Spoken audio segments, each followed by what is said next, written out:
Well, good evening, everybody. Welcome to episode 5 of Knitting on the Fly. I'm Katie, and this one is called More Travel Than Knitting. So you will be warned there's very little knitting content in tonight's episode, and it's mostly about my weekend of travel, which was a little crazy. But first, I'll show you why we traveled. This is Sebastian. He is one of the kitties. Do you say hi? I don't know if you can hear him, but he's purring like crazy. And actually, the other kitty... Oh, extreme close-up, huh? The other kitty is actually over there. She's in the closet. It was move the kitties back to Maine weekend. And, let's see if I can get her on there. Oh, and that's about all you're going to see of her. So, sorry about the motion shot, but that is the most you'll see from her. That is Little Girl Kitty, long story about how she got her name, and then the orange one was Sebastian. So, they actually did really well. I will talk about that in my first section, which is jet setting. So, Mother Nature, we have issues this year. She is being kind of a pain in my butt. We had in Maine, in the Northeast last Friday, we got yet another winter storm. And it was bad enough that the company I work for canceled all the flights on Friday. So the way I usually travel on Fridays, I work the first flight to Boston, and then I get out of Dodge. Well, there's no flights to Boston, so I called the co-worker that I was traveling with and said, we need to drive to Boston tonight. So I flew back to Rockland Thursday night, and those of you that follow me on Plurk, followed a good chunk of my adventures, both down and back. So you kind of know what's coming. We jumped in his car, and we'd both been up since 5 a.m. So at 8:30, we set out to trek down to Boston. And we made good time. Actually, the weather wasn't too bad for us. It was snowing a little bit in Maine. Stopped for a good majority of the drive, and then started snowing again when we got to Boston. So we filled up the car, and we went to the parking garage, parked the car, and we were going to go get a pass for him so I could take him down to the ops room so we could sleep. So we get on the bus, and we go down to where this building is supposed to be. So we stopped one of the guys at Massport and said, where's the North Security office? So they told us, so we'd walked 2 blocks the wrong direction. It was sleeting, freezing, rainy, snowy mix, so we were cold and wet, walking through mud puddles, or just huge puddles, like a crack in the bottom of my shoes, so my foot was wet, and we got all the way down there like 5 blocks later, and they said, oh no, you have to go to the North Gate. It's go 5 blocks down and take a left, and we're like, no, that's it. We're done. We quit. So we claimed Uncle and went to his car, and we slept in his car for about 3 hours in the parking garage at Boston Logan, and we got up at 4 a.m. We went and checked in for our flight. Got on the first flight out of Boston before the really nasty stuff hit, and the weather was pretty bad already Thursday night when I came back to Rockland. It was not, it was less than fun. I'll just put it that way. I'm sure the passengers were oblivious, but it was enough that I was glad to be getting out of Dodge. So we went down to Dallas. We tried to catch an early flight. Poor Evan. Kudos, Evan. I'm sure you'll watch this. I said I'd mention you. Kudos to him, because I drug him through Dallas Katie style. Like, we were running. I'm like, we don't wait for people! And we're shucking and dodging and going around, and we're running down the moving walkways, and we jump on the train, and we ran to the gate, and we miss it. I think they said by 6 minutes or 8 minutes we missed the plane. So we ended up having about 4 hours in Dallas. We went and got some lunch, and then continued on, got in at the normally scheduled time. It just had a lot longer to sit in Dallas. So I did no knitting. This will come in later when I talk about why I didn't knit. I was too tired. I was slept all the way to Dallas. And then... Oh, I did. I knit like 3 rows, but that doesn't... I can't see any progress, so I'm not even going to show it to you that. So we get down. Saturday we went. We took a drive over to Corpus Christi. We let Evan walk in a nice warm ocean, because the ocean in Maine is always cold. So he got to stick his foot in a nice warm ocean. It was a little cloudy and kind of drizzly, not drizzly, kind of misty, but it was so nice and warm. It was like 78. It was so nice. So in the midst of the Northeast getting pummeled with cold and snow, we were at least in shorts and enjoying the outside. And we went on the USS Lexington, which is the Lady Lex, which is a decommissioned aircraft carrier. So lots of pictures of airplanes, were taken. Got to sit in the big 50 cal machine gun. So it was really fun. So we had a good time, and I definitely would not want to be on an aircraft carrier unless I was an officer, because I would not want to sleep how they sleep. Oh my God. We did that. We went and had a great dinner at the Texas Roadhouse that night, and then am I missing anything?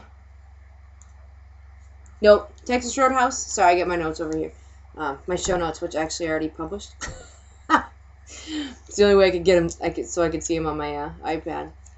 So at 1 in the morning, Sunday morning, we got up, we got dressed, took our stuff down to the car, came back upstairs. Jeremy had corralled the little girl Kitty, who is the one that's very scared to fly. Actually, speak of the devil, here she comes again.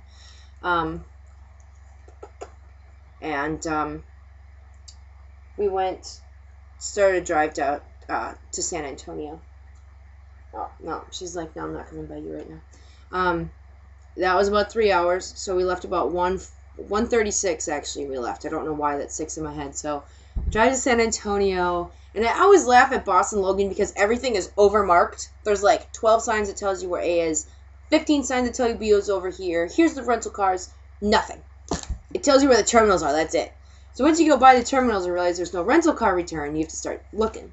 There was still no signs. There was like the big tall sign that like is actually at the location, but there were no road signs. So we missed the road. End up in some neighborhood in San Antonio.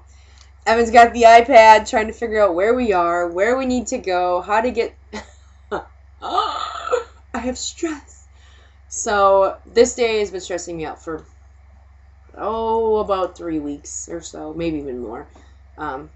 There are just so many things that could go wrong that I was very stressed out. So we get the rental car returns. The cats are not happy. They don't like being in their carriers. They want to get out and play. Girl Kitty just wants to hide. So we go check in with United. Very nice lady. Got us checked in. We paid our fee. She tagged the bags. Whew. Stressor 2. Return rental car. Get checked in. Okay. 2 down. The odd thing is when she checked us in, she said, you'll get your seat assignments for the Chicago leg from Chicago to Boston in Chicago. That's never a good thing. Ever. Ever. That means that you don't have a seat. That means they oversold the flight and you don't have a seat. It's not a good thing. I paid for a ticket this week. I still don't have a seat. Oh, how's that happen? So we went up to screening. Evan went through with the boy Kitty. I told them I needed special screening for her. They said, well, all we can offer you is a secure room to take her out. We'll screen the bag, and then you can put her back in. I said, perfect. So we have a little harness that goes around their neck and then straps across their back and then goes around their stomach so it doesn't choke them. And, well, Kitty, come here. Oh, she's too busy checking out. There's too much stuff in the craft room to smell. There's too much wool in here. And so we went in the secure room. I put the harness on her. I picked her up, and she was actually very docile. She kind of dug her claws in a little bit, but she was very calm. And the guy kind of laughed at me, and he goes, really, this cat's vicious? I'm like, if she was out there with all the people in the room and the noise, she would have freaked out. But with being in that quiet room, there's no added stimuli, she did really good. So I was so happy. So the biggest stressor of the day was over. We got on the flight. I slept on the way up again because I'm freaking tired. Got to Chicago. Sebastian. Shh. I don't know if you can hear him, but he's in the corner trying to crawl through the crack of the door instead of going out the door. Anyway, sorry. So yeah, I'm one of those people with the crazy cats now. Cats that make noise and try to interrupt the podcast. I'm joining the ranks of everyone else that has pets in the podcast. I knew he couldn't be quiet. So we get to Chicago. We're number 4 and 5 on the list of confirmed but have no seat. I still don't have a seat, and I bought a ticket. So I went up and I said, if it gets down to us and there's only one seat available, will you ask us or will you skip us? She goes, oh, no, we'll ask you if you want to split up. I said, okay, perfect. So they called my name, and they said, we only have one seat right now. I said, Evan's got to go first, and he's got to take the cats. And she said, okay. And I said, is there any room in the jump seat, which is up in the cockpit? And she said, actually, there is. She goes, there's only one person up there. I said, awesome. So she signed me up for that, and I said, I got a paid ticket. I would really just rather take a seat if one's available. She goes, well, just hold on then. So Evan goes and gets on the plane. Right at the last minute, she says, you got a seat, let's go. So me and the other 4 people jump on the plane. Total waves of relief. Get the cats on. See? He wants to be involved. Oh. You bring down... You see him? So anyway, where you going? So we got on the plane, we got to Boston, found out that the plane was broken and all the flights to Maine were canceled. So back we go in a rental car. And we drove all the way back to Maine again. So it was a whirlwind. On the way back to Maine though, sorry, it's been a really long day. It was very sunny, but it's a long day. We got back to Maine fine. The cats did good. I let them out. When Evan was driving, I let them out and sat with them in the back. So they did very good. So the trip was a success. The cats are home. My honey comes home in 26 days. He comes home this month. Yay! It's March 1st. Comes home the end of the month. I'm so excited. So that was jet setting, if that wasn't enough. Yeah, so there you go. That's the that's the crazy week I had. But it was very fun. Work today was fine. A little bumpy down low. Sunny skies. That was very nice. Oh, get to fly and just look at everything. It's wonderful. So that's it for jet setting this week. En route. Same stuff. February later sweater. Got about 10 rows done. Not even going to show you. Levi socks. Nothing. Lover's Knot blanket, which is the blanket that was in the takeoff. That was my planning. It's cast on. Haven't split it up with the different sections. There's like 8 or 9 different cables that have to be sectioned off and started. But that is cast on. And then the crochet blanket. Like I said, I told you, more travel than knitting. There's not going to be much for knitting content this week. Landed. The shawl and shelter blanket were finished. I got those sent off. Throwing sock blockers around. All I had to do in the shawl was finish the fringe, which I did, and then I've got these labels. And I've got another one that says made especially for you by. So I always sew those on all my gifts and send those off. So I did that, sent those off. Take off. I'm planning that baby blanket. It's another Sheldon blanket for my friend Karen. I told you this part was going to go fast. Ground stop. Why didn't I knit? I was too freaking tired. That's it. Tired. I can't.